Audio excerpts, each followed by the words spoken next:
आज के डेट में उस पे एक्शन लेने का टाइम नहीं है क्योंकि मार्केट नीचे है। अगर जब मार्केट वापस आता है, जो पार्ट आप सहमत नहीं हैं, उसको आप बेझिझक उसको जाके आप रिविज़िट करें। उसका आइदर एलोकेशन कम करें या उसमें ना रहें। उससे आप एक बेहतर इन्वेस्टर बनते हैं। बट ये आप देखें कि फंड मैनेजर एक्चुअली अपना पोज़ीशन होल्ड करने में कायम है कि नहीं। अगर कंसिस्टेंटली होल्ड करे तो वो फंड मैनेजर को शायद मैं अपना ज़्यादा पैसा दूँ than people who try to time the market कि आज ये चल रहा है तो इसमें बैठ जाऊँ, वो भी स्टाइल है। बट आपका स्टाइल क्या है? अगर आपको होल्ड जो करेंगे over a period of time वो पसंद है तो वो लें, या जो शायद थोड़ा फ्लक्चुएट कर रहे हैं वो भी लें। क्या हुआ है ना, and Namrata, if you look at post Covid, the number of public issuances, and India has been the largest IPO market in the world in the last 1 year, right? It's very interesting. India came out with 320 odd IPOs, US did 180 IPOs. ये जो नए issues आए हैं, ज्यादातर mid and small में आए हैं. Number of opportunities for a fund manager ना to take new stocks are more in mid and small than in large. जैसे आप कह रहे हैं 100 stocks हैं. There is secular acknowledgement of India being a growth story. ऐसा कोई country नहीं है जो नहीं मानता है कि इंडिया एक ग्रोथ स्टोरी है. एक टाइम में लोग आके ये बोलेंगे नहीं, ये स्टोरी अभी ये प्राइस में बहुत ही बेहतर बन गया है तो बाइंग आएगा. अगर आप जानते हैं कौन सा वो डेट है, उससे पहले दिन आप खरीद लें तो आप मैजिशियन हैं. आप बेशक ट्राई कर लें, बट वो नहीं हो सकता. शायद एक बार तुक्के में लग जाए, नेक्स्ट टाइम नहीं होगा. इससे अच्छा ये जो भाव में आप एक्यूमुलेट करते जाएं.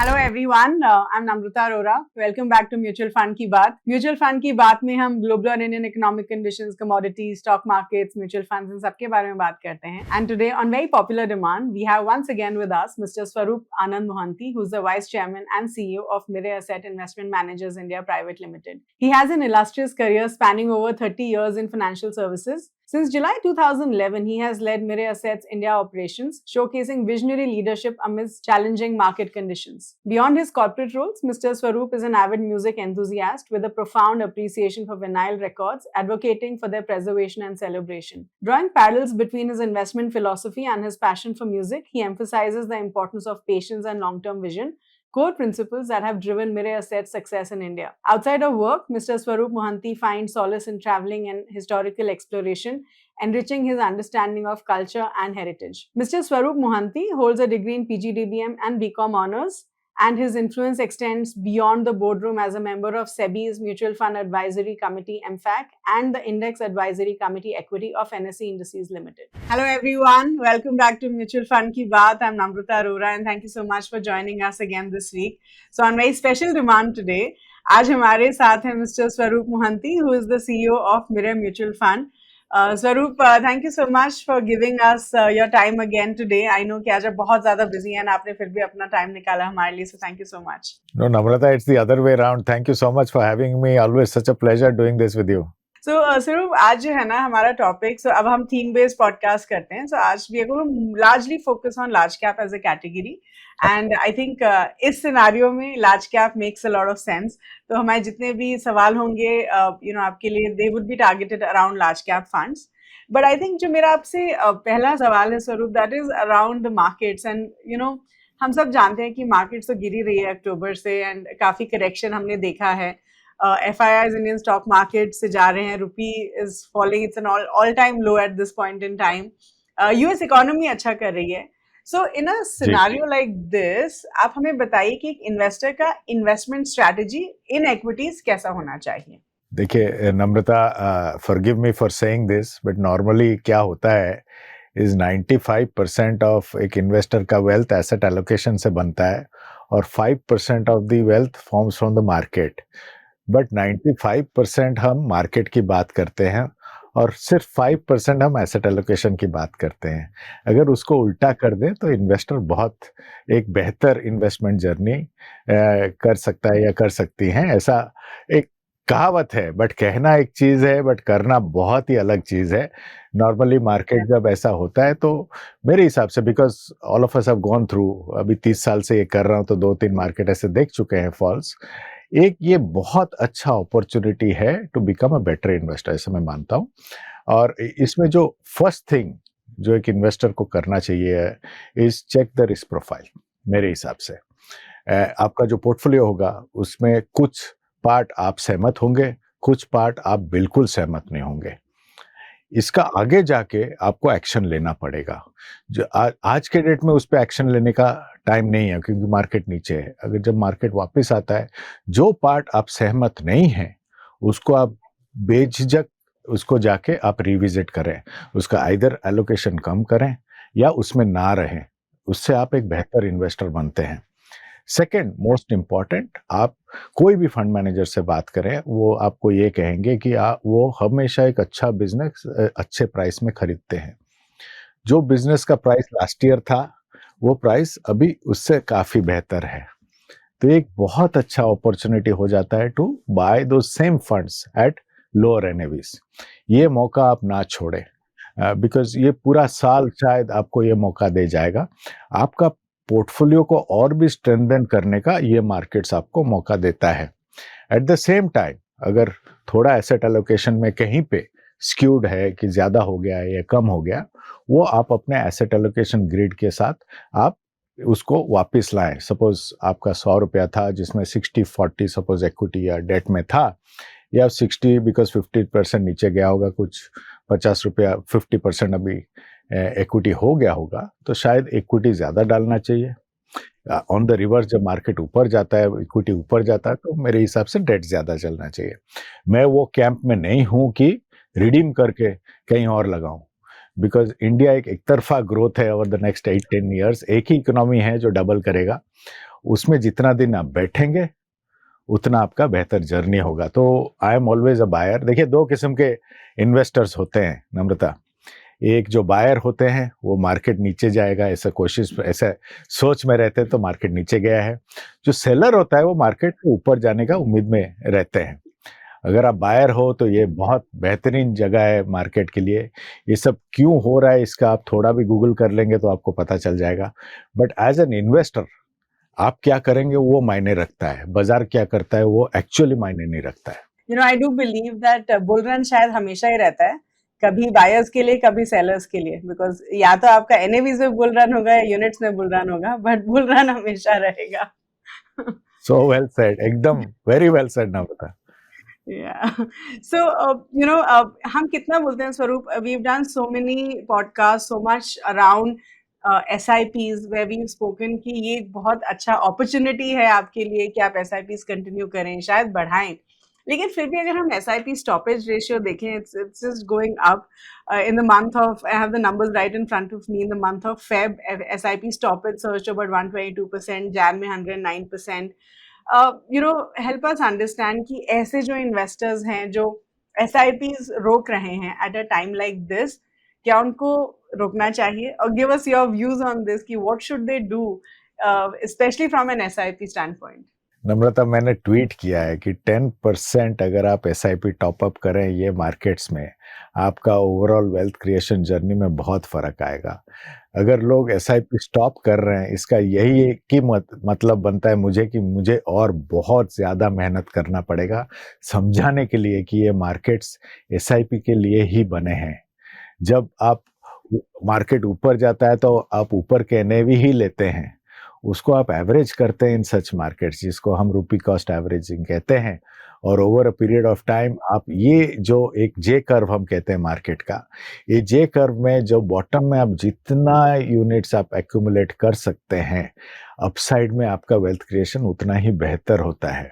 जो स्टॉप कर रहे हैं, अगर वो इंडिया स्टोरी राइट ऑफ कर रहे हैं तो आप बेशक स्टॉप कर लें, मुझे कोई आपत्ति नहीं है। जो स्टॉप कर रहे हैं उनको मैं एक ही होमवर्क देता हूँ, जो NAV में आपने स्टॉप किया था वो NAV थोड़ा लिख के रखें और 2-3 साल बाद वही NAV वही फंड का रिविजिट करें। SIP is accumulating units for the highs as well as the lows. एक डिसिप्लिन लाता है एक इन्वेस्टमेंट जर्नी में, जो शायद हम फिजिकली अगर करने जाएं ये इमोशन में बह के नहीं कर पाते। इसलिए SIP एक बहुत ही बेहतर जर्नी होता है और एक कैश फ्लो सोल्यूशन भी देता है। मेरा एक सैलरी है, मंथली इतना ही कर सकता हूँ, उसको टाइम नहीं कर पाता हूँ तो एक डेट डाल देता हूँ और वो एक प्रोसेस में आ जाता है। Over a period of time एक प्रोसेस, एक रूल ऑलवेज सुपरसीड्स एनीथिंग एल्स। और ये मार्केट में अगर आप एसआईपी बंद कर रहे हैं means first sorry for saying this, आपको नॉर्मल एसआईपी का मतलब शायद आपको फिर से पढ़ना पड़ेगा एज अ जर्नी और as an education process as an investor. Secondly, मैं ये दोबारा कहना चाहता हूं कि ये मार्केट एसआईपी इन्वेस्टर्स के लिए ही है, तो इसको ना स्टॉप करें. इसमें एक ही छोटा मेरा एक ऑब्जर्वेशन है about this stoppage data. Suppose आपने 3 साल का एसआईपी किया होगा, वो अगर एसआईपी 3 साल खत्म हो जाता है वो स्टॉपेज माना जाता है. सो दैट पार्ट अगर आप निकाल दें, उसमें से मैं मानता हूं कि स्टॉपेज हो रहा है, बट नम्रता अगर आप लास्ट 2 साल देखें ना, ज्यादातर इन्वेस्टर्स स्मॉल कैप में ही एसआईपी किए हैं, which is a very volatile part of your assets. वो जब हम रिटर्न के लिए जाते हैं और रिस्क अनफोल्ड करता है तो थोड़ा बहुत ये होता है, बट वही फंड अगर आप ये लो में एक्यूमुलेट ना करें ना, तो आगे जाके जर्नी में बहुत फर्क पड़ेगा on the negative side. Because so strange स्वरूप की एसआईपी आपको आइडियली जब हम हायर प्राइस पे खरीदते हैं, जब लोअर प्राइस पे हमें ज्यादा यूनिट्स मिलता है तब हम उसको रोक देते हैं. And you R G. Right, SIP stoppage ratio consist of ऐसे लोग जिन्होंने एसआईपी को रोका है, प्लस जो एसआईपी खत्म हुई हैं, जो मैच्योर हुई हैं and people have not started them again. So it's a combination Namrata of. अगर स्टॉपेज डेटा देखें तो हम लोग दोनों के लिए ना बहुत काम है आगे जाके, ये मैं मानता हूँ. हमें बहुत ज़्यादा बात करना पड़ेगा, डेटा लेके बात करना पड़ेगा. ये मैंने एक्चुअली कोविड के टाइम में किया था. एक मेरा फर्स्ट ऑनलाइन जो एक इवेंट था, मैंने खुद किया था कि ये पूरा साल एक्यूमुलेट करें, अगले साल मैं अकाउंट स्टेटमेंट लेके, खुद का अकाउंट स्टेटमेंट लेके दिखाऊंगा. बट जो शायद 2008-9 में गया था, that period they learn in Covid and didn't stop SIPs. जो शायद कोविड में रोक लिए थे वो शायद कंटिन्यू कर रहे हैं. ये एक जर्नी है ऑफ लर्निंग. शायद जो अभी स्टॉप करेंगे आगे जाके देखेंगे कि अरे स्टॉप नहीं करना चाहिए था, शायद टॉप अप करना चाहिए था. वो एक जर्नी होता है as an investor. People will learn, not not no debate on that, but you know it's a process, but these are not the markets to stop SIPs. Yeah, but I have honestly seen a huge transformation. I mean, मैं पिछले 10 सालों से I've been talking to investors, and we teach them about investments. And अगर 10 साल पहले आप किसे पूछते इस मार्केट में क्या करना चाहिए, most of them would say, कि हम तो एसआईपी रोक देंगे, पैसा निकाल लेना चाहिए. लेकिन अभी आप किसी से भी पूछिए, कितने सारे लोग बोलते हैं कि ये तो अपॉर्चुनिटी है, हमें और खरीदना चाहिए, एसआईपीज बढ़ानी चाहिए. At least I see huge transformation in this industry, in this space in the last 10 years. No, you are so right, and people like you should take credit for educating people the right way. देखिए, एक फरवरी का और एक भी एक data point आपको देता हूँ. एक डेट का एसआईपी मिसिंग होता है फरवरी, so it's not right to form a conclusion on Feb data. But जो आप कह रहे हैं एकदम सही कह रहे हैं. प्लस द अदर पार्टीज, अगर लोग एसआईपी बंद कर रहे हैं तो आप ही के प्लेटफॉर्म में अगर देखेंगे, number of people are starting the SIP is also large, right. ले दे के मार्केट को 25-26 हजार करोड़ मिल ही रहा है. So market तो चलेगा. Market is actually buying some good stocks at some good prices because of SIP investors. ये एक pillar of जो हम democratization of stock markets of India में कहते हैं, SIP investors are a big pillar now. और वो ज्यादातर ये मार्केट होल्ड कर रहा है because of them at this moment. If I were to, so big thank you to all of them for actually investing and keeping the stock markets intact in India. I agree. Yeah. Perfect. So let's move on to our topic for the day, which is large cap funds. And ये माना जाता है कि जब market correction हो रहा होता है, शायद लार्ज कैप स्ट्रैटेजी एक अच्छी स्ट्रैटेजी मानी जाती है, क्योंकि लार्ज कैप सबसे कम करेक्ट होते हैं या सबसे एंड में करेक्ट होते हैं. So just help us understand the very high level. हम और डिटेल में जाएंगे, लेकिन at a very high level, जब मार्केट्स इस तरीके से वॉलेटाइल होती है, क्या हमें सीरियसली लार्ज कैप्स की तरफ स्विच करना चाहिए, या as a large cap fund हमारा स्ट्रैटेजी क्या होना चाहिए at a time when markets are volatile? Namrata, इसमें भी मेरा एक ट्वीट है कुछ दिन पहले कि लास्ट ईयर आप लार्ज कैप नहीं खरीद रहे थे क्योंकि मिड एंड स्मॉल अच्छे कर रहे हैं, और इस साल आप लार्ज कैप खरीदने की कोशिश कर रहे हैं क्योंकि मिड एंड स्मॉल अच्छे नहीं कर रहे हैं. आपको लार्ज कैप या कोई भी स्टॉक खरीदना है उसके मेरिट के लिए, not because something is doing well or something is not doing well. Large caps are large businesses जिन्होंने अपने पीरियड ऑफ जर्नी में अपना जो माइट है वो डेमोन्स्ट्रेट किया है. These are successful businesses and should be part at all points of time in everybody's portfolio. वो proportion कितना होना चाहिए वो एक अलग बात है, राइट? अगर मैं प्योरली फ्लोज देखूं और सिर्फ फ्लोज से ये कंक्लूजन कर रहा हूं, लास्ट 2 साल में hardly people bought large caps, right? And that is not correct. हाँ, किसी अगर बहुत ज्यादा लार्ज कैप हुआ रहेगा, उनका अगर पोर्टफोलियो अगर बैलेंस के लिए अदर स्टॉक्स आप ले रहे हैं, that's a separate issue. But जब आप रिटर्न चेज करके आप खरीदते हैं तो मेरिट ऑफ द बिजनेस या merit of a certain segment of the market वो थोड़ा छूट जाता है. Please buy large caps because they are strong companies, buy large caps because they are proven companies, and buy large cap because over a period of time, large caps will grow substantially from here. If you see the market cap of large caps in the last 5 years, they've almost doubled, tripled some of the companies. So ऐसा नहीं कि large cap का growth नहीं है. Actually, large caps market cap have grown substantially higher than mid and small cap market caps over the last 5 years. Pre-COVID, post-COVID का बात कर रहा हूँ. So from a merit of the portfolio, अगर आप long term wealth creation करना चाहें, तो large cap is a must in everybody's portfolio on the merit of these companies, as simple as that. Okay. लेकिन स्वरूप, जब हम लार्ज कैप फंड्स की बात करते हैं ना, so large cap funds comprise of basically the top 100 stocks are large cap stocks, and large cap funds would get put a combination of these stocks together. So which means large cap का universal 100 stocks का ही है, जहां mid cap का 150 stocks का है, small caps का शायद 250 स्टॉक्स का है अप्रोक्सीमेटली. तो अगर हम लार्ज कैप्स की बात करें और हम बोले कि इसमें यूनिवर्सल सो स्मॉल, तो लॉजिकली स्पीकिंग इतने सारे जो लार्ज कैप फंड्स अवेलेबल हैं मार्केट में, उसमें पोर्टफोलियो ओवरलैप काफी होगा. So how do I as an investor select a good large cap fund, assuming कि मुझे या तो क्या मेरे पोर्टफोलियो में सिर्फ एक लार्ज कैप फंड होना चाहिए, बिकॉज अगर मैं 2-3 लार्ज कैप फंड ले रही हूँ ओवरलैप होने ही वाला है for sure, right? So how do I select that one good large cap fund for my portfolio? नम्रता, थोड़ा सीधा बात करूंगा, डोंट टेक मी अदरवाइज. कोई भी आदमी या एनी इन्वेस्टर जब कुछ भी आप खरीदते हैं ना, उसमें बहुत रिसर्च करते हैं, राइट? बट जब निवेश की बात हो ना, तो एक लास्ट ईयर रिटर्न देख के एक निवेश हो जाता है. Broadly this is my understanding. थोड़ा आपको आपके पैसे के बारे में पढ़ाई भी करना पड़ेगा. एक कहावत है ना, if you don't take care of your money will not take care of you, right?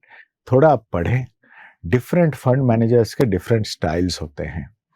एक फंड मैनेजर अगर एक स्टॉक लेता है 3% एक पोर्टफोलियो में, दूसरा फंड मैनेजर अगर उसको 5% लेता है, वो स्टॉक का 2 पोर्टफोलियो में 2 मायने रखते हैं, राइट? कुछ फंड मैनेजर्स ग्रोथ स्टाइल्स होते हैं, कुछ फंड मैनेजर्स वैल्यू स्टाइल होते हैं. मैं आपको एक बहुत सिंपल है, कोई फंड बेच नहीं रहा हूं. I am giving an example as on date.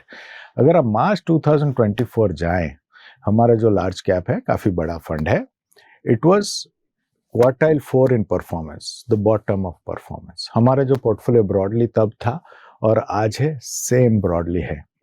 आज तब वो पोर्टफोलियो मार्च 2004, एक साल पहले, was underperforming the benchmark by a large margin. Today, if you go back and see the data, it is quartile 1 outperforming the benchmark.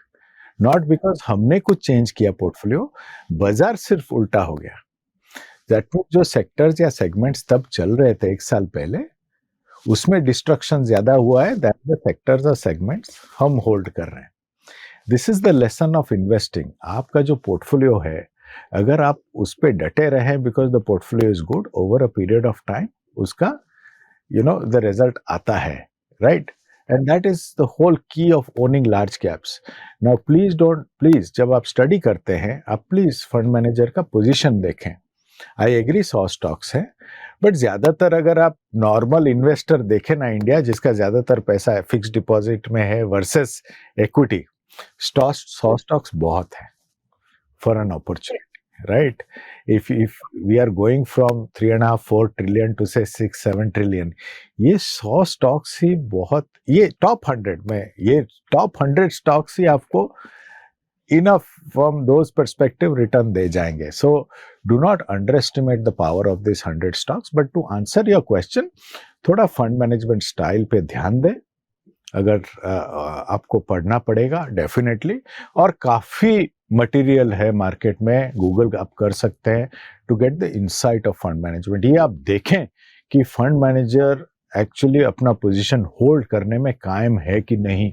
अगर consistently hold करे तो वो फंड मैनेजर को शायद मैं अपना ज़्यादा पैसा दूं then people who try to time the market, कि आज ये चल रहा था इसमें बैठ जाऊं। वो भी स्टाइल है, बट आपका स्टाइल क्या है? अगर आपको होल्ड जो करेंगे over a period of time वो पसंद है तो वो ले, या जो शायद थोड़ा फ्लक्चुएट कर रहे हैं वो भी ले। मेरा आंसर होगा शायद दोनों स्टाइल आप परख परख सकते हैं, और अगर परख लेंगे तो एक मिक्स बना के एक पोर्टफोलियो बनाएंगे तो शायद both sides of the market आप कैच कर सकते हैं। ऑलराइट, लेकिन डू यू थिंक एक थोड़ी अगर हम अलग स्ट्रैटेजी फॉलो करें जहां बोले कि चलो अगर एक कॉन्सेंट्रेटेड पोर्टफोलियो है लार्ज कैप फंड में तो शायद दैट वुड बी बेटर, या फिर हमें एक डाइवर्सिफाइड पोर्टफोलियो वाले फंड्स ही देखने चाहिए? नम्रता, कॉन्सेंट्रेटेड पोर्टफोलियोज को मैं ज़्यादा रिस्क लेवल में देखता हूँ, तो उनको ज़्यादातर मैं सैटेलाइट में डालूंगा देन कोर, क्योंकि जब रिस्क अनफोल्ड करता है ना तो रिटर्न्स बहुत जल्दी साफ हो जाते हैं। एंड सबसे ज़्यादा जो हमारा फियर रहता है वो लॉस अवर्जन का रहता है। प्रॉफिट जितना भी बना ले शायद लोग याद नहीं रखेंगे, अगर एक पैसा का लॉस है तो लोग याद रखेंगे, ये डेटा है। तो अगर वो आप देखें तो शायद जो आप फोकस फंड्स कहते हैं या 30 स्टॉक के पोर्टफोलियो है, ये जब बाजार चलते हैं अगर पोजीशन ठीक निकला तो रिटर्न तो तोड़ फोड़ दे सकते हैं, कैपेसिटी है। बट जब उल्टा जाता है, वही मैं कह रहा हूँ, रिस्क प्रोफाइल से आपका सहमति है तो आप ले। मेरे हिसाब से जो core investing population of India focus fund को थोड़ा ध्यान से देखें, और उनको I don't think core portfolio में रखने का रिस्क प्रोफाइल बहुत लोगों में होगा। तो डेफिनेटली एक फोकस फंड का मेरिट है, बट वो मेरिट शायद satellite part of the portfolio, थोड़ा पोर्टफोलियो में रिटर्न किकर लाने के लिए ज़्यादा इस्तेमाल कर सकते हैं देन कोर पोर्टफोलियो। बहुत अच्छे लार्ज कैप फंड्स है मार्केट में, डाइवर्सिफाइड है। आप म्यूचुअल फंड में आते हैं डाइवर्सिफिकेशन के लिए, राइट? डाइवर्सिफाइड बहुत अच्छे रिस्क मिटिगेटेड और रिस्क मिटिगेशन की फंड मैनेजर्स भी हैं बाजार में। आप थोड़ा परख लेंगे, थोड़ा ही, ज़्यादा इतना रॉकेट साइंस नहीं है जो मैं कह रहा हूँ, थोड़ा पढ़ लेंगे तो आप थोड़ा लॉन्गर टर्म होराइजन का रिसर्च करें। ज़्यादातर 1-2 साल का आप रिसर्च करेंगे तो you can be more wrong than right. Okay, and how about downside capture ratio? में बहुत बोला जाता है कि इसको भी हमें देखना चाहिए। सो डू यू थिंक अगर हम एक लार्ज कैप फंड सिलेक्ट कर रहे हैं तो उसका डाउनसाइड कैप्चर रेशियो भी देखें? नम्रता, ये 2 साइड्स ऑफ द स्टोरी। ज़्यादातर अगर आप डाउनसाइड कैप्चर रेशियो देखें तो इट इज़ लाइक अगर बाजार इतना गिरता है तो आपका फंड कितना गिरा, करेक्ट, राइट? स्कोर अगर 100 के ज़्यादा हो जाता है मीन्स आपका फंड बाजार से ज़्यादा गिरता है। There is also the other side की जो हम कैच करते हैं कि अपसाइड कैच कर रहा है कि नहीं बाजार, बिकॉज जब बाजार चलता है तभी रिटर्न आता है, उसमें आप पार्टिसिपेट नहीं करते हैं तो आपका एक अपॉर्चुनिटी लॉस होता है। तो while some investors, because loss aversion is so large, downside capture ratio is important, that is why the diversification. अगर अच्छे डाइवर्सिफाइड फंड्स हैं तो वो ज़्यादातर डाउनसाइड कैप्चर अच्छे से करते हैं, मैंने उनसे कम करते हैं। It's an important part to check the risk profile of the person. देखिए, हर एक इन्वेस्टर मैं एक मानता हूँ अगर वह निवेशक है तो वो ऑप्टिमिस्ट है, कल अच्छा होगा इसलिए आज हम निवेश करते हैं। ये एक बेसिक क्या कहते हैं, क्वालिटी है टू बी एन इन्वेस्टर। अगर कल बुरा है उसको लेके आप तो निवेश करोगे ही नहीं ना। तो yes, understanding downside capture ratio is very important, but आप अगर डाउनसाइड कैप्चर रेशियो आप ज्यादा अहमियत देते हैं तो more often than not, I may be right, but I'm not very wrong. I may be wrong. I'm not very wrong in this statement. Upside capture भी उतना ही होएगा। वो जो कर सकते हैं वो शायद मैजिशियंस हैं, वैसे फंड मैनेजर मिल जाए तो उन्हीं के पास ही पैसे रखिएगा। Right, fair enough. बट स्वरूप, ऐसे बहुत सारे हमने देखे हैं कि और भी कैटेगरीज हैं, चाहे हम ELSS फंड्स की बात करें या फिर फ्लेक्सी कैप फंड्स की बात करें, जो भी काफी लार्ज कैप हैवी होते हैं, राइट? विच मीन्स कि पोर्टफोलियो ओवरलैप का चांस है कि अगर मैंने एक या दो फ्लेक्सी कैप फंड्स में भी पैसा डाला and a large cap fund, there's a very high chance कि मेरा ओवरलैप बहुत ज्यादा होने वाला है पोर्टफोलियो में। So what do you suggest? क्योंकि क्या हमारे पास सिर्फ लार्ज कैप फंड होने चाहिए? Should we have a combination of large cap and flexi cap and may be an ELSS fund, या फिर हमें सिर्फ फ्लेक्सी कैप ईएलएसएस में इन्वेस्ट करना चाहिए जिससे कि हमारा ओवरलैप कम हो? आई मीन आइडियली जितना कम ओवरलैप हो उतना बेटर है, राइट? सो टेल अस कि how do we manage this? Actually Namrata, this is the crux question. Finally जब आप टोटल पोर्टफोलियो देखें, पोर्टफोलियो में आपका टोटल पोर्टफोलियो क्या है वो देखना चाहिए कि उसमें कौन सा स्टॉक का क्या प्रोपोर्शन है, वो आपको मिल जाएगा. जैसे आप कह रहे हैं अगर 2 लार्ज कैप रख रहे हैं, डेफिनेट ओवरलैप होगा. फ्लेक्सी कैप उसके साथ आप ऐड करें तो और भी ओवरलैप बढ़ेगा. उसमें आप ईएलएसएस ऐड करेंगे तो और भी ओवरलैप ऐड करेगा. बट टोटल पोर्टफोलियो अगर आप देखें तो पोर्टफोलियो में फाइनली जाके आप एक स्टॉक कितना ओन कर रहे हैं वो एक ग्रिड बनेगा. वो जब ग्रिड बनेगा और आपके I am sure all kind of portfolios in the market give you that final grid. वो अगर एक आ जाता है और वो ही मायने रखता है, नॉट विच फंड, राइट? आपका पोर्टफोलियो में भी आपका टोटल पोर्टफोलियो और वो टोटल पोर्टफोलियो का टोटल रिटर्न क्या आया है वो मायने रखता है, rather than one single individual fund, right? Always keep track of your total portfolio and please फिर से एक बार go back and revisit Namrata's question. अब अगर 4-5 फंड लेके आपका एक ही स्टॉक 15% ऑफ द पोर्टफोलियो चला गया है, that means you are over allocated to a particular stock. वो आप फाइनल जो पोर्टफोलियो देखते हैं वो आप डेफिनेटली विजिट करेंगे. वो जब विजिट करेंगे ना तो reverse working becomes very easy. कितना है, क्या काटना पड़ेगा, कहाँ कौन सा जगह आप ज्यादा ले लिए हैं, कौन सा जगह आप कम लिए हैं, वो रिवर्क करना बहुत आसान होता है. But please for your own सेक ये क्वेश्चन का इंपॉर्टेंस आपका पोर्टफोलियो क्रिएशन में बिल्कुल नजरअंदाज ना करें. पोर्टफोलियो ओवरलैप जो हो के फाइनल पोर्टफोलियो आप ज्यादा देखें. जब आप देख लेंगे आपको खुद पता चल जाएगा कौन सा स्टॉक में आपका ज्यादा जा रहा है, कौन सा कम है. वो आप सहमति रखते हैं तो बेशक रखिए, नॉट अ प्रॉब्लम. बट अगर ओवरलैप होता है तो वापस जाके थोड़ा पोर्टफोलियो देख के कहाँ कहाँ उसको कट कर सकते हैं या ऐड कर सकते हैं उस पर आप वर्क करें. The final portfolio should be what can I say, shockproof. Over allocation kills money. Okay, no but then coming back to the question, क्या फिर सिर्फ एक फ्लेक्सी कैप फंड ही बहुत है या फिर लार्ज कैप फंड्स की जरूरत है हमारे पोर्टफोलियो में? तो बता फाइनली आप ये डिसाइड करेंगे कि पोर्टफोलियो आप कैसे चाहेंगे. लॉट ऑफ फ्लेक्सी कैप्स कहते हैं वो फ्लेक्सी कैप, बट होते हैं large caps, right? I think from here on flexi caps will start demonstrating flexi caps in the true nature. देखिए कहते हैं लार्ज कैप कम रिटर्न देते हैं, but over a period of time अगर portfolio 11-12% की requirement हो, शायद एक लार्ज कैप ही दे जाए 11-12%. ये पोर्टफोलियो कंस्ट्रक्शन में वेरी इंपॉर्टेंट कि आप क्या चाहते हैं, उस पे आपका पोर्टफोलियो बनता है. आपको रिटर्न थोड़ा ज्यादा चाहिए तो आपको लोअर कैप्स लेना पड़ेगा. And within large cap, mid cap, lower cap, small cap में एक चीज बता दूं, there is nothing called large cap, small cap, mid cap. There is good cap, there is a bad cap हर segment में. Okay तो अगर खुद आइडेंटिफाई कर पाए तो स्टॉक्स ले लीजिए. इतना उसमें जाके स्टडी नहीं करना है तो आप फंड मैनेजर के पास आइए, right? That is the simplicity of this whole investment process. You are hiring a fund manager at a nominal cost, right?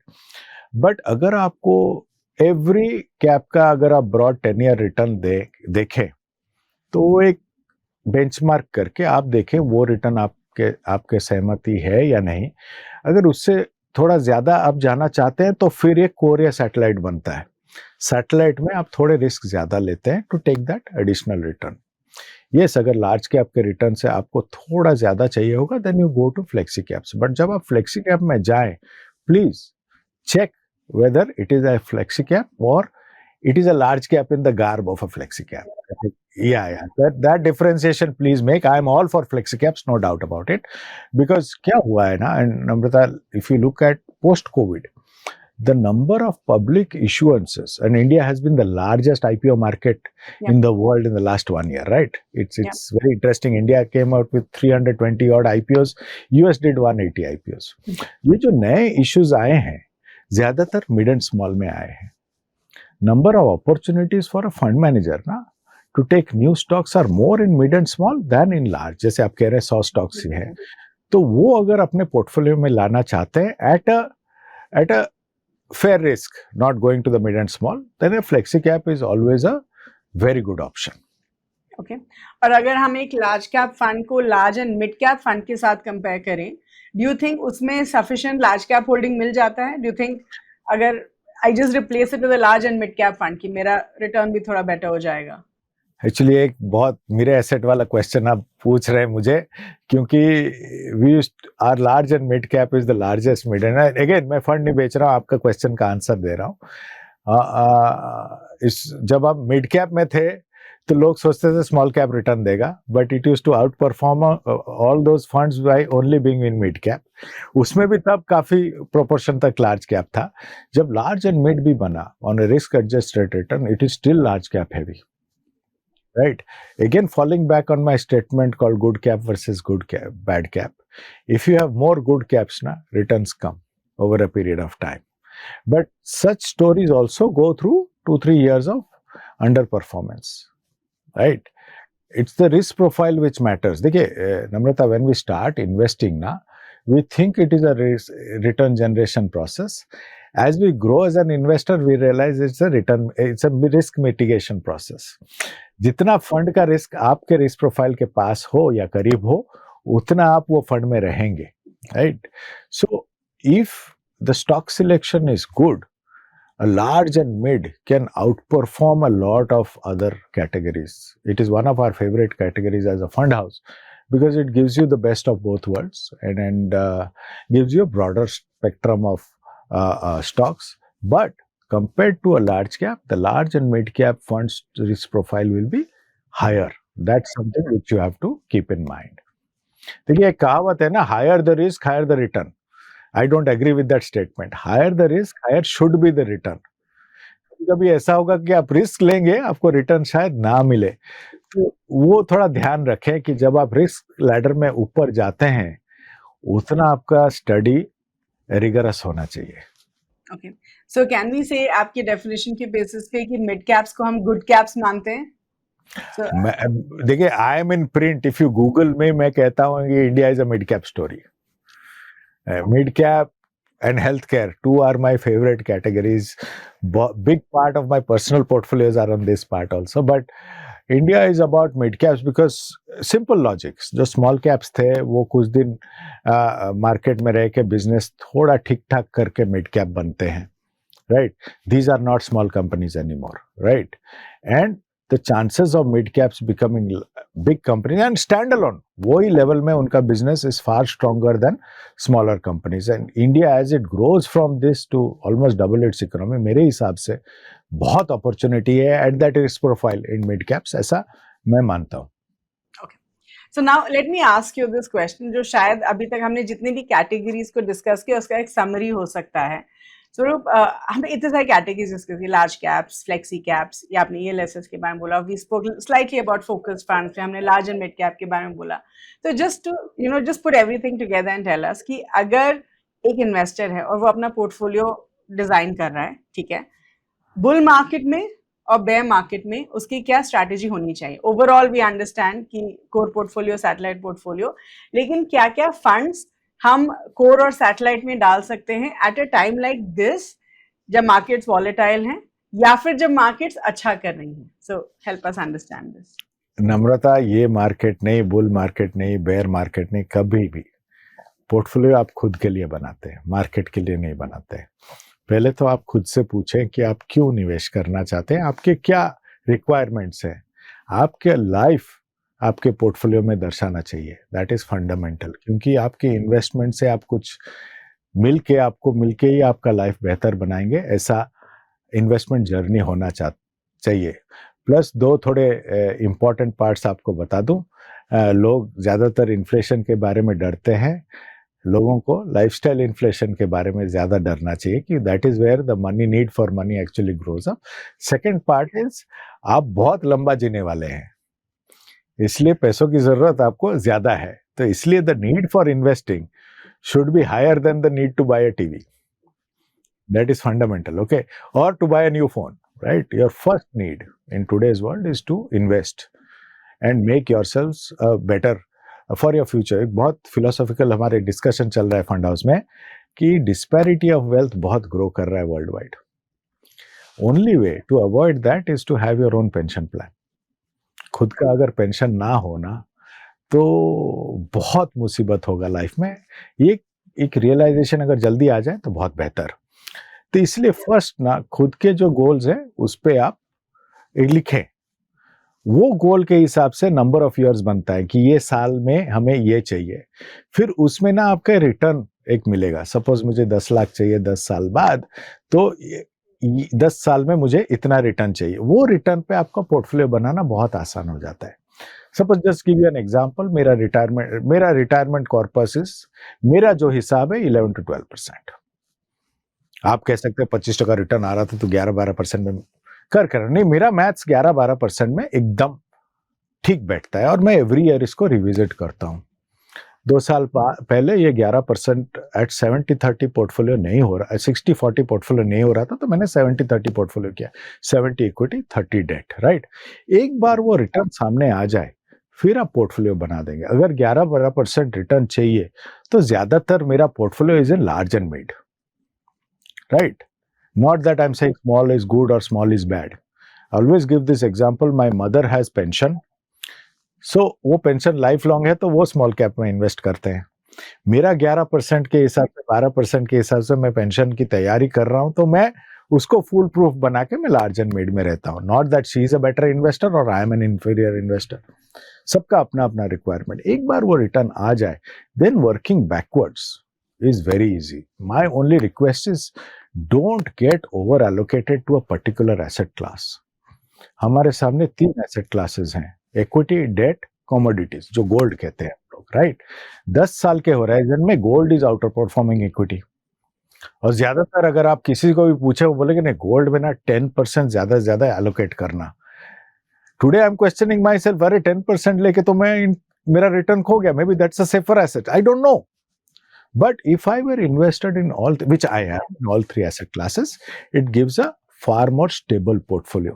Return ले, रिटर्न के बाद आप थोड़ा गूगल करें, आपके पास आए, नम्रता के पास आए, उनके साइट में थोड़ा टाइम बिताएं, एक एसेट एलोकेशन बना के फिर आप पोर्टफोलियो बनाते हैं. उसमें अगर 11-12% विच इज डूएबल, तो ज्यादातर weightage 60% portfolio of that equity और 50 to 60 can be large cap. पहले हम लोग 70-30 बोलते हैं, but because of the number of issuances आजकल जो आ गए हैं, शायद 50-50 में करूं. 50 इन लार्ज कैप्स और flexi cap as you believe, and the balance 50 between mid and small. उसमें भी ज्यादातर मैं मिड रखूंगा, सम पार्ट्स इन स्मॉल, और शायद दैट पार्ट सम थोड़ा थीमेटिक ले सकता हूं to build a good portfolio. But even today, in today's market, for the next 10 years, broad part of my portfolio will carry the top 100 stocks. Okay, wonderful. So I think इससे हमारे investors को एक broad strategy तो मिल गई है कि in terms of उनको कैसे इन्वेस्ट करना चाहिए. बट आई एम श्योर उनको इतना तो समझ में आ गया है कि diversify across different asset classes is very very important. ऐसा नहीं है कि सारा पैसा आपने इक्विटी में डाल दिया irrespective of how the market is performing, चाहे बुल मार्केट हो चाहे बेयर मार्केट हो. उसमें क्या होगा, जैसे ये एक्यूमुलेशन फेज आया ना, बिकॉज मेरा डेट है, मैं खरीद सकता हूँ, एवरी फॉल पे खरीद सकता हूँ, मेरे पास पैसा रहता है. वो जो कोविड में मैंने डेट से इक्विटी डाला था ना, उसका portfolio impact on the overall alpha 2% गया. बिकॉज ऑफ दैट 2% इंक्रीज, मुझे ना अभी मेरा वो क्या कहते हैं इमरजेंसी फंड अभी रखना नहीं पड़ रहा है. वहां से मैं कभी भी निकाल के इमरजेंसी दे सकता हूँ. T+2 T+3 पैसा आता है हमारे पास. फिर मैं कोविड के बाद थोड़ा डेट बढ़ाया, अभी ये फॉल में डेट से मैं इक्विटी ले रहा हूँ क्योंकि इक्विटी इज लुकिंग बेटर, इसलिए asset allocation. So, you are talking so much about accumulation and, आपने ये बोला भी था कि this will be the year of accumulation and शायद एक निवेशक के लिए सबसे अच्छा समय है, to be at this particular point in time. तो एक बार थोड़ा इस स्टेटमेंट को डिटेल में समझाइए स्वरूप. I feel this is the best time to be an investor. ऐसे 30 साल से मेरा ये जर्नी रहा है, ये काम कर रहा हूँ, बट कभी ऐसा बहुत, I don't think any time आया है कि इक्विटी मार्केट्स रीजनेबल लग रहे हैं. लास्ट ईयर के मुकाबले में ये साल चीप नहीं हुए हैं, बट शायद इंडिया कभी चीप नहीं होगा, ऐसा मैं मानता हूँ, बिकॉज बहुत कम मौके आते हैं। जब कोविड एक टाइम आया था, 2008 2009 एक टाइम आया था, बहुत वो ये वो टाइम नहीं है, राइट, कि रीजनेबल है। Because of interest rate cuts आपके डेट फंड्स भी अच्छे लग रहे हैं आज के डेट में, और because of fragility of global data आपके कमोडिटीज बाइंग पे भी प्रेशर है। तो sovereigns will continue to buy gold. All three asset classes are looking very good. और ये अगर ये पूरा साल रहा तो आपको एक पोर्टफोलियो बनाने के लिए शायद इससे बेटर मौका बहुत साल बाद तक नहीं रहेगा, ऐसा मैं मानता हूँ। Because there is secular acknowledgement of India being a growth story. ऐसा कोई कंट्री नहीं है जो नहीं मानता है कि इंडिया एक ग्रोथ स्टोरी है। एक टाइम में लोग आके ये बोलेंगे नहीं, ये स्टोरी अभी ये प्राइस में बहुत ही बेहतर बन गया है, तो बाइंग आएगा। अगर आप जानते हैं कौन सा वो डेट है, उससे पहले दिन आप खरीद लें तो आप मैजिशियन हैं, आप बेशक ट्राई कर लें, बट वो नहीं हो सकता। शायद एक बार तुक्के में लग जाए, नेक्स्ट टाइम नहीं होगा। इससे अच्छा ये जो भाव में आप एक्यूमुलेट करते जाएं, right. So I feel this, and this I had said in December, not today, please. December, Jan, I had said 2000, this entire year is a year of accumulation, जब तक कोई इकोनॉमी का ट्रिगर ना आए। And आज के date में काफ़ी ऐसे नॉइज हैं कि ट्रिगर शायद आने में थोड़ा टाइम है, आएगा भी तो लेट सेकेंड हाफ आएगा, उससे पहले कुछ नहीं आएगा। एक बहुत कंफर्टिंग फैक्टर है because of last year's monsoon, ये साल का inflation will be under control, ऐसा मेरा मानना है। तो that is a stabilizing factor. थोड़ा रुपी अगर ठीक ठाक हो जाए एंड ग्लोबल जो अभी डेटा पॉइंट्स चल रहे हैं on tariffs and all that, वो सब थोड़ा बैक बर्नर लें तो मार्केट अलग होगा। But there will come a time, because India story being intact, this prices will look good for people and suddenly things can reverse. It reversed in 3 months, 4 months, it can reverse back in quicker than that because money changes everything, right? But till that time is the opportunity for investors. आप क्या देख रहे हैं? बाजार at 70,000 Sensex और India at 7 trillion, उस पे आपका बिहेवियर डिपेंड करेगा। अगर 7 ट्रिलियन देख रहे हैं, this is not a market to sell. अगर आप बेच रहे हैं तो please go back to my homework, वो एनएवी या स्टॉक प्राइस लिख के रखें, और 2 साल बाद Namrata and I will do a show, same show, and we will revisit both of them. Sure. Okay. So, just the last 1 or 2 questions, Sarup, before we end the podcast. And I think ये question बहुत ज़रूरी है, क्योंकि जब हम returns की बात करते हैं, हम हमेशा कोई भी एक्टिवली मैनेज फंड में हम क्यों इन्वेस्ट करते हैं? क्योंकि हम चाहते हैं कि हमारा फंड जो है बेंचमार्क को बीट करे, राइट? बिकॉज वी वांट जी। To beat the benchmark. अगर बेंचमार्क को बीट नहीं करना होता तो हम इंडेक्स फंड्स में इन्वेस्ट करते। So that brings me to the question कि लार्ज कैप फंड्स ने in the short term and in the long term हमने देखा है कि बहुत सारे लार्ज कैप फंड्स ने अपने अंडरलाइंग बेंचमार्क को बीट नहीं किया है। सो फर्स्ट टेल अस ऐसा क्यों है, एंड टेल अस देन क्या इसकी वजह से इंडेक्स इन्वेस्टिंग बेटर हो जाता है? I mean I know so many couples जो सिर्फ इंडेक्स फंड्स में अपना पैसा डालते हैं क्योंकि उनको लगता है कि शायद स्टेबिलिटी हमें इसी में मिल जाएगा और रिटर्न्स भी ठीक ठाक मिल जाएंगे। सो हेल्प अस अंडरस्टैंड कि लार्ज कैप्स ने क्यों नहीं बीट किया है, and then do you think index fund में डाल देना चाहिए, index investing is better? There are two sides to this story. एक तो आप ये जान के रखें, जब एक सेकुलर मार्केट हो, एक तरफा बाइंग या एक तरफा फॉल, तो द इंडेक्स विल बीट हमेशा, बिकॉज इंडेक्स स्टॉक से खरीदे जा रहे हैं। जो आउटसाइड इंडेक्स आपका पोर्टफोलियो वो चल नहीं रहा है, तो इंडेक्स ही जीतेगा, right? So in the short run, and that short run can be 1-2 years, there can be phases when active fund managers on a broad spectrum may not beat the benchmarks. Same, giving you the data, our large cap was not beating benchmark over the last 2 years. Now is suddenly beating benchmark by a margin, which the market started giving volatility. Last 1-2 years, small caps were not beating benchmark क्योंकि एक तरफा buying हो रहा था। देखिए, in volatility always lies the opportunity. जब तक बाजार ऐसा ना हो, तब तक fund managers cannot buy these opportunities. So always look for volatility for creating that additional return. That is good for you, that is good for fund managers also. But index buying and active buying are 2 different types, right? It is about your mindset. अगर मैं कह रहा हूं कि 4 trillion से 7 trillion जाएगा तो index चलेगा, right? Some, and please understand, index जब बनता है तो it's a rule. Do not underestimate the power of rule-based investing because it is disciplined investing sustained for perpetuality of that index. अगर आप जॉन बोगल पढ़ें, the father of index investing, he says, how can you invest long term with active funds? It thrashed everything I knew about investing, right? Because index will survive, an active fund may not survive. ऐसे वो justify भी करते हैं उसके बाद, right? It is so true. So the power of disciplined investing over a period of time is not possible by human beings. Hence, the power of an index you cannot take away. But that is market participation. अगर आप कहते हैं कि चलिए 4 trillion से 7 trillion का journey में I will participate in the index. फिर the upside of the index you take home, the downside of the index you take home. ये जो हमने काफी कुछ डिस्कशन किया है कि downside protection, data and all that, that goes outside the window, right? But the power of long-term performance of a rule-based investing is key to wealth creation, and that एक index दर्शाता है, right? Plus index के different other flavours हैं, factors vectors, उस पर अभी बात ना करके उतने पे ही मैं रहूंगा. But when you come to a country like India where markets are cyclical, market through volatility, the money inflow and outflow are also very different. The play of a fund manager is very important. Actually, India is a classic place to be an investor. You have enough pedigreed fund managers who have demonstrated great strength of outperforming the benchmark. At the same time, we are seeing the birth of index investing or ETF investing, right? A portfolio which combines the two and reflect on that question that we did on final portfolio. If you can complement indexes or ETFs which are not part of your active, you can form a far superior portfolios. देखिए, Namrata, please understand one thing, that post categorization of funds, हमें बोल दिया गया कि ये category, ये index, ये benchmark है, ये फंड है.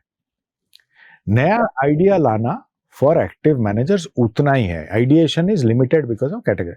बट जब आप पैसिव इन्वेस्टमेंट की बात करें या ईटीएफ या इंडेक्स की बात करें, जहां पे there is an investable universe, we can form an index. तो the ideation that you will get on the passive side is far larger. और दिन का 4 आएंगे, आप मान के चलो. सो you can choose a lot to complement your portfolio. So a combination of both can give you a far steady, stronger portfolios is where you are today. Very few countries give you this opportunity. Yeah, so I mean that's what I wanted to say कि combination शायद better रहेगा, क्योंकि तब आपको opportunities और पूरा risk भी आपका divide हो जाएगा. But you know index investing को लेके मैंने देखा है कि बहुत सारे लोग बोलते हैं कि इसमें risk कम है. I mean, and I always question myself कि इसमें risk कम कैसे है? Eventually तो आप stocks में invest कर रहे हैं ना, ठीक है? I mean, how can risk be lesser in an index fund? You carry the risk of the asset class. ऐसा risk कम नहीं है. जब एक तरफा टूटता है मार्केट तो शायद they can fall higher than, and that's happening right now. They can fall higher than active funds. Yeah. But the key is to hold over a period of time, right? अगर मैं एक stock में particular stock it does not fit into the rule of the index, तो वो निकल जाएगा. Sometimes fund managers because of the subjectivity can take a call कि नहीं मुझे ये कंपनी अच्छा लगता है या लगता है तो मैं रखूं. That is the only difference. That's the not only, that's a big difference because वो रूल पे ही काम करेगा the index. Yeah.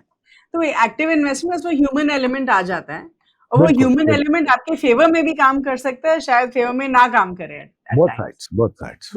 But broadly क्या होता है, एक पार्टिसिपेशन का पॉपुलेशन बहुत बड़ा हो जाता है over a period of time because of the ease of buying and selling. And while you buy, the portfolio is already in front of you, right? Correct. You don't have to wait for a month and to see the portfolio. You know the portfolio. It's there. The 50 stocks, भाव सब कुछ है. It's a very transparent form of investing. Okay. Fair enough. All right. So just one last question. Will not hold you for too long. आपने कुछ time पहले बोलते थे स्वरूप कि आप 30 साल से इन्वेस्ट कर रहे हैं और आपने 3 या 4 ऐसी बड़ी साइकिल्स देखी हैं. तो ऑफ कोर्स आपने 2008 देखा है. You've seen the flat, market till 2013.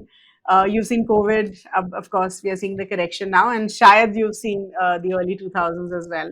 तो स्वरूप help us understand कि आपके इतने टाइम में learnings क्या रही हैं और ऐसा कुछ 2 या 3 solid learnings as an investor जो आपने सीखा है in those market falls जो आप हमारे निवेशकों को अब बताना चाहेंगे. I think first learning, Namrata, was not investing early. मैं बहुत एक्सक्यूज दे सकता हूँ कि क्यों नहीं हुआ, पैसे नहीं थे, ये नहीं थे, वो एक्सक्यूज लगेंगे अभी. I think first learning is जितना जल्दी आप निवेश चालू करें, इवन 500 रुपीज़ या 200 रुपीज़, नाउ तो 100 रुपीज़ में भी SIP होते हैं, but start. Don't under estimate the value of any money in Indian capital markets over a period of time. That was rule number 1. I started as a market timer also. हमने बहुत calls लिए, direct stocks लिए, कुछ नहीं बना पैसा. Then over a period of time you realize that only time, जितना दिन आप बैठे बाजार में उतना आपका रिटर्न बने. Right? I'll again give you a classic example. 2012 में मैंने अपना large and mid में निवेश किया था. 1 lakh is almost 13-14 times today. Right? Please understand. And ये मैं हमेशा every session में कहता हूँ कि the only person who makes or has made money in mutual funds is the person who has lost his or her account statement. Okay. आप बाजार में बैठेंगे तभी पैसा बनेगा, बाजार के बाहर पैसा नहीं बनता है. राइट? एक अच्छा फंड मैनेजर ले और वो फंड मैनेजर के साथ आप जर्नी लेंगे ना, तो फंड मैनेजर अपना स्किल आपके पोर्टफोलियो में दिखा के ही जाएंगे या जाएंगी बोथ. या but you should have the patience for this investing.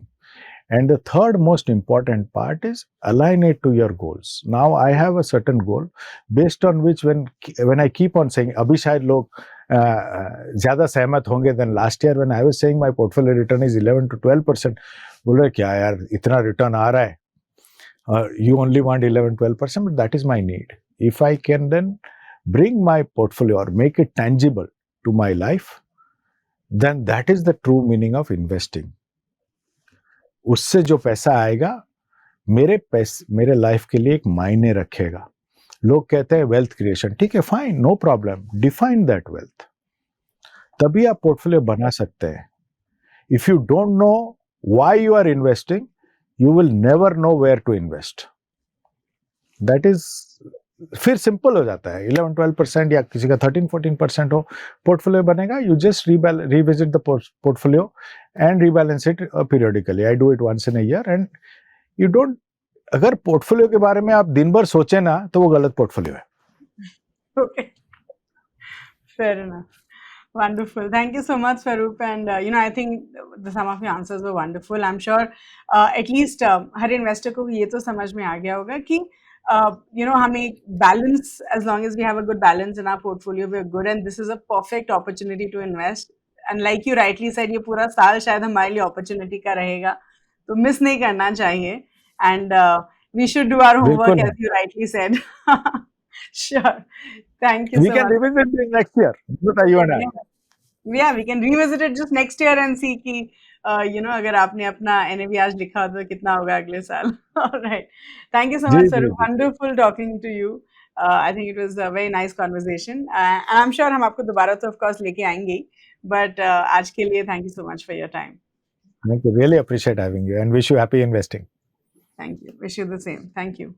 Wow, that was such a wonderful conversation with Mr. Swaroop. I'm sure आप सबने बहुत कुछ सीखा होगा आज के इस एपिसोड में. Today the theme was of course large cap funds. तो जल्दी से जो भी हमने पॉइंट्स उनके साथ डिस्कस किए वो मैं समराइज कर देती हूँ. तो सबसे पहले हमने मिस्टर स्वरूप के साथ SIP स्टॉपेज रेशियो के बारे में बात करी, बिकॉज SIP स्टॉपेज रेशियो 122% था in the month of Feb, up from 109% इन जैन. तो हमने उनसे पूछा कि जब मार्केट्स में करेक्शन हो रहा होता है, क्या ये सही समय होता है हमें SIPs को रोकने का. तो मिस्टर स्वरूप सेज कि ये एक सही समय होता है जब मार्केट्स नीचे जा रही होती हैं कि आपको अपने SIPs को स्टेप अप करना चाहिए. ही सेज कि जब हम मार्केट्स जब गिर रही होती हैं और अपने SIPs को बढ़ाते हैं तो we get an opportunity to get more units at lower market levels. He also says कि SIP एक बहुत अच्छा तरीका होता है to control our emotions in equity investing. He says कि अगर आप जब मार्केट्स ऊपर होती हैं SIPs को कंटिन्यू करते हैं तो आपको यू शुड बी रेडी कि जब मार्केट्स नीचे जाएं तो अपने SIPs को स्टेप अप भी करें। फिर हमने मिस्टर स्वरूप के साथ थोड़ा लार्ज कैप फंड्स के बारे में डिस्कस किया एंड ही सेज कि जो large cap as a category होता है वो आपके पोर्टफोलियो का हिस्सा हमेशा होना चाहिए, क्योंकि लार्ज कैप फंड्स इंडिया के बड़े सक्सेसफुल बिजनेसेस में आपका पैसा निवेश करते हैं। ही सेज कि पिछले कुछ सालों में इन्वेस्टर्स ने जो है मिड कैप और स्मॉल कैप्स को में काफी इन्वेस्ट किया है, ignoring large cap as a category. लेकिन लार्ज कैप फंड्स आपके पोर्टफोलियो का हिस्सा होना चाहिए in the long run and they should always be a part of your portfolio. फिर हमने मिस्टर स्वरूप से पूछा कि एक लार्ज कैप फंड्स, अगर हम लार्ज कैप फंड्स को देखें तो उनमें बहुत सारे स्टॉक्स रिपीटेड होते हैं जिसकी वजह से पोर्टफोलियो ओवरलैप ज्यादा हो सकता है। So how do we select the right large cap funds to avoid this portfolio overlap? तो ही सेज कि सबसे पहले तो आपको अपने ओवरऑल इक्विटी पोर्टफोलियो को देखना चाहिए। अगर उसमें आपको लग रहा है कि ओवरलैप बहुत ज्यादा है तो आप अपने पोर्टफोलियो को रीबैलेंस कर सकते हैं। He also says कि आपको अपने असेट क्लासेस के बारे में भी देखना चाहिए, और अगर आपका पोर्टफोलियो किसी एक असेट क्लास की तरफ ज्यादा बायस्ड है, लेट्स से इक्विटीज की तरफ, then you should rebalance your portfolio based on your investment objective and your risk profile. He also says कि जब हम लार्ज कैप फंड्स की बात करते हैं, इन्वेस्टमेंट स्टाइल भी एक बहुत जरूरी या बहुत इंपॉर्टेंट रोल प्ले करता है। सो यू शुड सी कि एक फंड मैनेजर जो है उनका कंसिस्टेंट इन्वेस्टमेंट स्टाइल है और इज ही और शी टाइमिंग द मार्केट। तो अगर आपको लगता है कि उनका कंसिस्टेंट इन्वेस्टमेंट स्टाइल है, then you could consider that particular fund. He also says कि आप अक्रॉस डिफरेंट इन्वेस्टमेंट स्टाइल्स भी अपने पोर्टफोलियो को डाइवर्सिफाई कर सकते हैं based on your risk profile. फिर हमने मिस्टर स्वरूप के साथ ये डिस्कस किया कि जब हम अपना इक्विटी पोर्टफोलियो डिजाइन करते हैं तो हमें बुल और बेयर मार्केट के बेसिस पे कैसे अपना पोर्टफोलियो डिजाइन करना चाहिए। सो मिस्टर स्वरूप सेज कि आपको जो है अपना पोर्टफोलियो अपने इन्वेस्टमेंट ऑब्जेक्टिव के बेसिस पे डिजाइन करना चाहिए, not based on how the market is doing. He says कि एक इक्विटी पोर्टफोलियो का पर्पस यही होता है to help you achieve your financial goals for a better future. तो आइडियली जो आपका पोर्टफोलियो है, it should be well diversified across different asset classes. तो आपके पोर्टफोलियो में इक्विटी, डेट, गोल्ड तीनों होना चाहिए।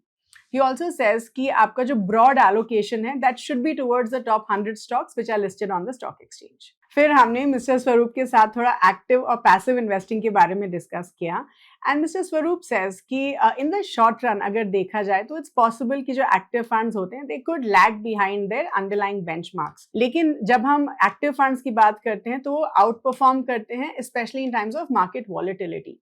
जब हम इंडेक्स फंड्स की बात करते हैं, so they give you an opportunity to participate in the share market. तो ही सेज कि इंडियन स्टॉक मार्केट आपको एक्टिव और पैसिव दोनों की अपॉर्चुनिटीज दे रहा है। So ideally a combination of active and passive investing should be a part of your portfolio. फिर हमने मिस्टर स्वरूप से उनकी कुछ लर्निंग्स के बारे में पूछा from equity investing and he says कि आप जितना जल्दी अपना इन्वेस्टमेंट शुरू कर सकते हैं उतना जल्दी करना चाहिए। ही ऑल्सो सेज कि कभी भी मार्केट को टाइम नहीं करना चाहिए और जितना ज्यादा लंबा समय आप मार्केट्स में बिताएंगे उतना आपके लिए अच्छा होगा। ही also says avoid checking your returns from equity investments all the time.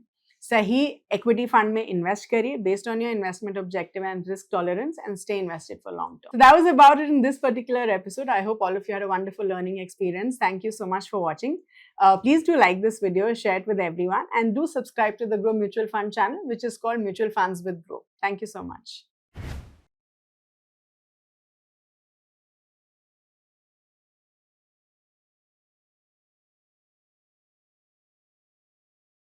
Mutual fund investments are subject to market risks.